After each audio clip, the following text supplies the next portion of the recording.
en fait, si je veux percer dans ce métier, il faut que je rentre dans le moule. Si je veux rentrer dans le moule, il faut que je sois comme ça.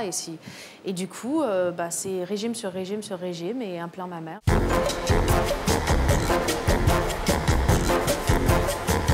Natacha Saint-Pierre, bonsoir. Bonsoir. Le 13 novembre 2015, Ouais, vous mettez au monde un petit garçon atteint d'une tétralogie de Fallot, tout à fait. une malformation cardiaque mortelle qui doit être opérée dans les plus brefs délais pendant des mois. Vous qui ne vouliez pas d'enfant, vous allez vivre jour et nuit dans l'angoisse de voir mourir votre bébé. Alors Natacha, cette épreuve, vous la racontez dans un livre intitulé « Mon petit cœur de beurre », publié aux éditions Michel Lafon, et ce soir, dans Salut les Terriens. Tout à fait. Alors Natacha, vous êtes née à Bathurst, dans le New Brunswick. Et vous le prononcez bien. Oh putain, j'ai eu de la chance. Une province de la côte est du Canada. Mère infirmière, père professeur, mais votre père s'occupe aussi de jeunes en difficulté. Il finira d'ailleurs par s'occuper de tous les jeunes en difficulté de la région. Voilà. Ce qui est prémonitoire, c'est que votre mère, pendant les premiers mois de sa grossesse, donc pendant qu'elle vous attendait, le fœtus, c'est-à-dire vous, ne grossissait pas et les médecins pensaient que l'enfant était mort. Donc vous êtes déjà une survivante. Si ma mère avait écouté le médecin ce jour-là, qui lui proposait un curetage parce que sa vie était en danger, à elle, selon le médecin, comme le fœtus était mort, je mourrais. Voilà. Et j'ai une mère plutôt têtue qui a dit, en fait, non, moi je suis certaine que mon bébé est en vie. C'était une grosse folie, mais en même temps, elle a eu raison. Alors à l'école, vous êtes plutôt une bonne élève. Vous rêvez de devenir infirmière comme maman. Mais dans le New Brunswick, la musique est omniprésente. Vous commencez le chant à 8 ans et le piano à 12 ans. Ouais. Jusqu'au jour où vous faites un tabac sur scène devant 800 personnes. Moi, je m'en suis pas aperçue vraiment parce que j'étais toute petite, j'avais 8 ans. Et du coup, je suis sur scène, les gens applaudissent, ils se lèvent debout à la fin de ma chanson. Donc je me dis, je devais être la dernière du spectacle, tout le monde se lève pour partir. Et du coup, je suis partie. Ouais. C'est comme ça. C'est plutôt gai, oui. La même année, vous chantez pour la première fois à la télévision. 1 an plus tard, vous gagnez un concours de chant. Vous devenez un phénomène national, une espèce d'enfant prodige. National, c'est peut-être beaucoup, en tout cas dans la francophonie. Absolument. À 14 ans, vous faites votre premier clip et c'est là que Guy Cloutier, qui était le manager numéro 1 au Québec, décide de s'occuper de vous. Ouais. À 17 ans, vous explosez grâce à Notre-Dame de Paris version Québec. Quand Julie Zenati rentre en France, Tout à fait. c'est vous qui reprenez le rôle. Et à ce moment-là, Guy Cloutier, donc manager, décide de vous emmener en France et vous allez vivre sous son contrôle dans un appartement, avenue Foch. Passez vos journées allongées sur un canapé. Vous attendez que le téléphone sonne pour une interview ou un spectacle. Oui, en fait, c'est ce qui s'est passé pour moi, c'est pas le cas pour tous les artistes. On m'a dit, si tu veux percer en France, il faut être présente. Parce qu'il faut que tu sois disponible quand il y a des télés, quand il y a des radios, quand il y a des trucs. Donc, je suis là, une adolescente, sans amis, dans un appartement, avenue Foch, mais sans argent. Oui. Et j'attends qu'il se passe des choses. Et ma vie est infiniment longue et infiniment triste. Je suis loin de ma famille. Je fais 2 semaines par mois en France et 2 semaines par mois au Québec, Voilà. sans arrêt. Et Guy Cloutier veut absolument décider de tout, de toute votre vie, ouais. La coupe de cheveux, la couleur de cheveux. Coupe de cheveux qui avait fait réagir Baffy, si je me souviens. Eh ben, on va regarder. Vous avez coupé vos cheveux un peu, non? J'ai coupé un peu les cheveux et j'ai Pourquoi? changé la couleur. Parce que quand ils sont trop longs, j'ai de la difficulté à les coiffer. Ah ouais, vous n'avez pas peur qu'on vous confonde avec Isabelle Boulay ou Linda Lemay, non? Isabelle Boulay a les cheveux longs, Linda Lemay aussi. Oui, c'est vrai qu'on est tous canadiennes. Oui, ça s'entend.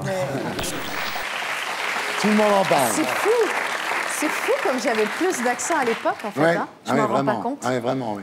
Moi, ça me faisait marrer, les Canadiennes. Qu'est-ce qu'on les faisait chier, les Canadiennes, alors? Oh là là, putain. Mais surtout, alors, le pire, c'est que ce Guy Cloutier, en fait, non seulement vous demande de changer votre couleur de cheveux, de changer votre coupe de cheveux, mais il vous demande aussi de vous faire poser des prothèses mammaires. Oui. Et vous le faites?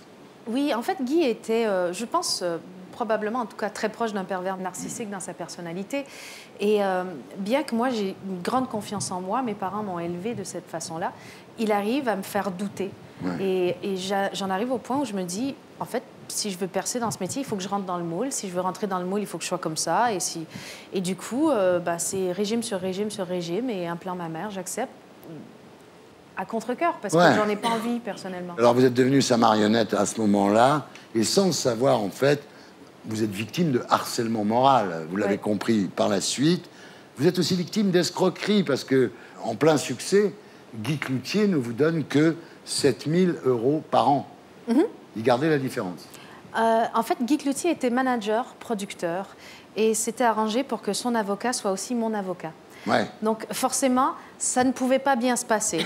Et du coup, le manager me disait que le producteur ne gagnait pas d'argent parce qu'il en investissait trop, et l'avocat me disait que les comptes étaient réglo. Et bien voilà.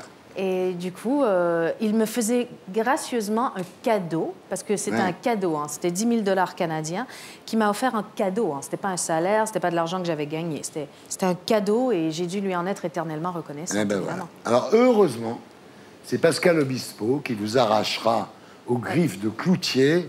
Ce qu'il faut dire aussi, c'est que par la suite, Cloutier a été accusé d'agression sexuelle et qu'il a fait de la prison quand même. Hein. Oui. Pas avec vous. Pas avec moi, mais il a connu des déboires judiciaires par la suite. Absolument. Alors l'album réalisé par Obispo se vend à 440 000 exemplaires. Reprenez votre destin en main. Et là, le destin. C'est un gros destin. Hein. À Djibouti, vous rencontrez l'homme de votre vie. Ouais. Il est plongeur aux sapeurs-pompiers de Paris. Et vous êtes là pour une association dont le but est de préserver le monde marin. Exactement. Et lui plonge dans cet endroit, moi aussi. Et beaucoup de gens seront malades. Moi qui ai une santé de fer, je ne tombe pas malade comme beaucoup des autres. Et du coup, je vais me retrouver à aider l'équipe des sapeurs-pompiers de Paris. Hyper nerveuse parce que c'est des plongeurs professionnels. Moi, je suis une plongeur loisir. J'ai peur de ne pas être douée. Puis finalement, je suis, je pense, suffisamment douée parce que je repars avec un des pompiers. Et voilà. Est-ce que c'est vrai? Vous l'avez rencontré sous l'eau, en fait. Ça, c'est très drôle. Je l'ai rencontré sous l'eau. Oui, c'est drôle, ça, quand même. Alors, vous vous mariez le 9 mars 2012. Oui. L'année suivante, en signe de liberté retrouvée, vous faites retirer vos implants mammaires. Oui. En fait, avec cet homme, je suis bien, j'ai confiance en moi et je revis un peu à nouveau et je me sens libre de plus devoir entrer dans les dictats. J'ai plus besoin de l'approbation des autres. Oui, très important. Oui. Alors, le problème, c'est faut-il avoir un enfant? Vous n'y avez jamais pensé, vous n'avez pas trop l'instinct maternel, il y a votre carrière, enfin, donc vous n'avez pas vraiment d'enfant. En 2014, vous êtes en vacances aux Bahamas avec votre Jules, quoi. Et en revenant, vous lui dites je vais me faire poser un stérilet. Ouais. Voilà. Oui, parce que c'est une méthode de contraception sans hormones et ça m'allait bien. Je voulais un stérilet sans hormones. Un stérilet. Ouais. Vous arrivez dans une chambre d'hôtel à Columbus Island, donc aux Bahamas. Votre mari vous dit écoute, oui, d'accord, le stérilet, mais enfin, essayons de faire un bébé, juste une fois. Si ça marche, lui, il a très envie d'enfant, en fait. Voilà, il a très envie d'enfant. Il me dit, on essaie une fois. Si ça marche, ça veut dire que c'est dû. Puis sinon, tu auras ton stérilet. C'est pas grave. Voilà. Et moi, j'y crois pas, en fait, à la une fois qui marche. Donc je fais, oui, essayons une fois si tu veux. Ouais. Mais non, ça marche. Ça a marché. Ils sont forts, les pompiers. Au début, vous ne savez pas s'il est vraiment ce bébé. Mais enfin bon, vous êtes enceinte. Il faut dire aussi que la grossesse a été un calvaire. Hein. Oui. Moi, quand je croise une femme dans la rue qui me dit « Oh, j'ai adoré être enceinte, quel sentiment formidable !» J'ai envie de la claquer. Ah oui. Voilà. J'ai pas aimé ça. Mon corps ne m'appartenait plus, j'étais limitée dans mes mouvements. On se retrouve avec des chamboulements hormonaux qui nous rendent complètement dingues. Et j'ai pas aimé ça. Et il y a aussi le fait que c'est un premier enfant, donc on se demande, moi qui n'ai pas l'instinct maternel, en tout cas je le pense, je me retrouve à me dire... Est-ce que je vais être douée? Comment je vais faire? Mon Dieu, est-ce que je vais penser à lui mettre de la crème solaire? À quel âge il faut qu'on leur brosse les dents? Enfin, je me pose plein de questions débiles. Et j'ai plus envie d'avoir ce bébé. Mais il est trop tard. Et voilà. Le 20 juillet 2015, 5e mois donc, échographie, on n'arrive pas bien à voir le cœur de l'enfant. Et le 26 août, donc un peu plus d'un mois plus tard, le cardiologue vous dit on va sauver votre bébé. Ouais. Le premier échographe a été très diplomate parce que plutôt que de me dire qu'il voyait un problème, comme il savait que je devais partir en vacances et que tous les cabinets médicaux seraient fermés, il m'a dit je vois pas bien l'artère, mais ça doit être rien de grave. Je te donne rendez-vous avec un spécialiste à la rentrée. À la rentrée, je vais voir le spécialiste sans aucune crainte. Je me dis bon, bah, lui, il va arriver à le voir, il est plus doué, il est spécialiste. Et plutôt que de me dire il y a un problème, et du coup semer énormément d'angoisse en moi, il me dit avec un air vraiment joyeux on va le sauver, votre bébé. C'est fou. Et du coup, je comprends qu'il y a un problème, mais j'ai devant moi ce médecin tellement positif que je suis un peu anesthésiée. Je suis entre deux mondes. Je me dis, bon, il n'y a rien qui va se passer comme j'ai prévu, mais en tout cas, ça a l'air d'aller. Comment on va faire? Anomalie cardiaque, Ouais. plus exactement une tétralogie de Fallot. Exactement. C'est quoi exactement? Il y a plusieurs cardiopathies congénitales, donc c'est des malformations cardiaques avec lesquelles on est. Mon fils en a une de ces milliers-là, qui est une tétralogie de Fallot, donc 4 malformations au cœur qui ont été découvertes par le docteur Fallot. Alors, évidemment, il faut opérer. Malgré ça, très courageusement, Natacha, vous assurez la promotion de votre nouvel album. Finalement, vous êtes assez épanouie, on peut dire, malgré ça. Je ne suis pas particulièrement épanouie, mais je fais comme si je l'étais. Voilà. Parce que j'ai un album qui sort et que mon métier, c'est de vendre du rêve. Et là, je parle d'un pays que j'aime. C'est un album qui parle de chez moi. Donc, je vais pas...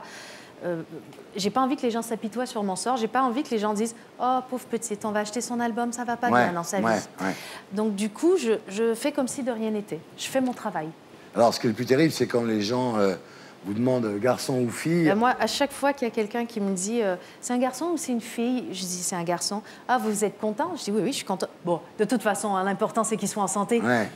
Et cette phrase-là, l'important, c'est qu'ils soient en santé, je le dirai plus jamais à aucune femme enceinte. Parce qu'on ne sait pas ce qu'elles vivent. On ne sait pas. Vous faites des cauchemars à ce moment-là. Vous revivez la grossesse de votre mère, évidemment. Cette histoire donc, de l'enfant mort dans son ventre. Et vous accouchez le 13 novembre 2015, jour de l'attentat du Bataclan, d'un garçon prénommé Vicente Maxime. Oui. Bah, Vicente, ça vient de Vincent et ça veut dire celui qui vint. Ouais. Et Maxime, c'est Maximus, le plus fort. Et c'est aussi comme ça qu'on prénomme dans les familles romaines le premier enfant. Et du coup, je me suis dit qu'avec un nom comme ça, peut-être qu'il allait être plus fort. Ouais.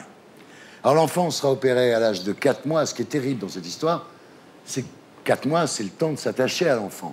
Ouais. Donc vous attachez à cet enfant sans savoir s'il survivra au bout de 4 mois. C'est très cruel.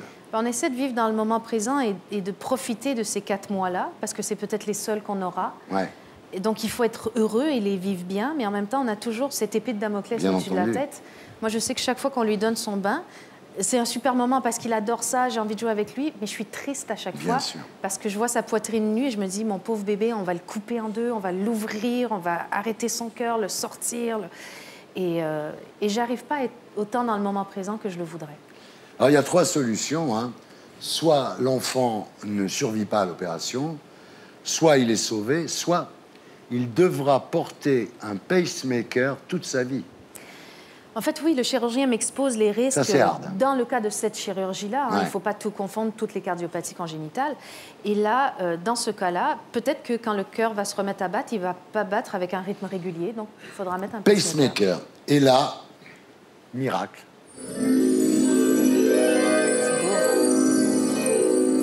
L'opération est un succès. L'opération est un succès. Voilà. Il n'aura pas besoin d'un pacemaker. Non. Alors vous dites à ce moment-là, c'est comme si j'avais chuté d'un précipice et que j'étais retombé sur mes pieds. Oui, parce que le médecin, quand j'entre dans son cabinet, le chirurgien, on s'assoit, il est comme ça, comme vous, devant moi. Il y a mon mari à côté de moi, il nous dit, vous savez le pacemaker dont je vous ai parlé? Là, il fait une pause, moi, adrénaline, jusque-là. Il me dit, on n'a pas eu besoin de le mettre. Ouf. Et du coup, le reste de ce qu'il dit est plus ou moins important, mais en même temps, j'ai envie de tout savoir, de tout comprendre, d'être au taquet. Et je me dis, oh, il est en vie, il est en vie. Oh, c'est ça. Et là, c'est incroyable, vous réalisez que ce môme, comme vous ne saviez pas s'il allait vivre ou pas, vous ne lui avez pas acheté de jouets. Ouais. Mais en fait, quand on est sorti des soins intensifs et qu'on s'est retrouvé en cardiologie et qu'on sait qu'il est bien, que tout va bien, les pires heures sont passées, j'ai une furieuse envie de lui acheter des jouets. Et là, je me dis, en fait, il n'a pas de jouets. On ne lui a jamais acheté de jouets. Et je réalise à ce moment-là qu'inconsciemment, on a dû avoir un blocage parce qu'il a des peluches, évidemment, dans son lit, comme tout le monde. Mais il y a un il a docteur pas de chouette. Maboul. Ouais. Il n'a pas de docteur Maboul, mais c'est une bonne idée.